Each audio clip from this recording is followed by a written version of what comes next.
हे धोरण असं होतं की 10% मॅनेजमेंट कोटा आणि 90% हे गव्हर्नमेंट कोटा. तुम्ही 10% कसे भरायचेत हे संस्थेने भरायचे, पण उरलेले 90% जे आहेत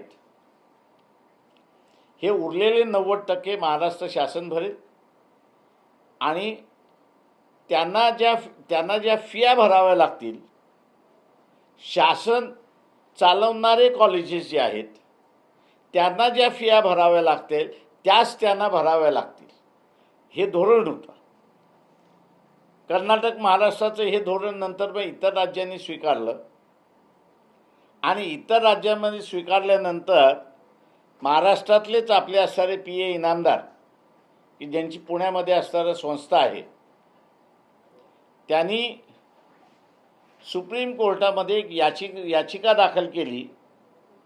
ती म्हणजे तिचा मूळ गाभा त्या याचिकेचा हा होता की आम्ही मायनॉरिटी इन्स्टिट्यूशन आहोत आणि मायनॉरिटी इन्स्टिट्यूशन असल्यामुळे आम्हाला रिक्रुटमेंटचे जे नियम आहेत ते लागू करू नये असं त्यांनी असताना त्यांची याचिका होती.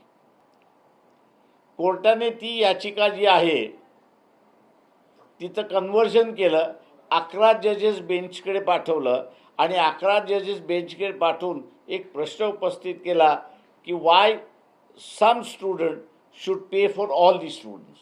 म्हणजे मोजक्या विद्यार्थ्याने उरलेल्या विद्यार्थ्यांची का फीस भरावी अशी असणारी परिस्थिती होती. त्याच्यामध्ये निर्णय देताना सुप्रीम कोर्टाने हा निर्णय दिला की हे इक्वॉलिटीच्या विरोधात आहे आणि त्याच्यामुळे ती सिस्टम त्यांनी असणारं ज्याला आपल्याला म्हणता येईल अनकॉन्स्टिट्युशनल आहे म्हणून त्यांनी ती रद्द केली आणि त्यातून प्रायव्हेट इन्स्टिट्यूशनना ॲडमिशनचे अधिकार मिळाले अशी परिस्थिती आहे. आणि फी घालण्यासाठी त्यांनी असणारं UGC न वापरता म्हणजे युनिव्हर्सिटी ग्रँट कमिशन ॲक्ट न वापरता सुप्रीम कोर्टाने जजेसची कमिटी करून त्या कॉलेजेसच्या फीस फिक्स करतील अशी असणारी परिस्थिती आहे.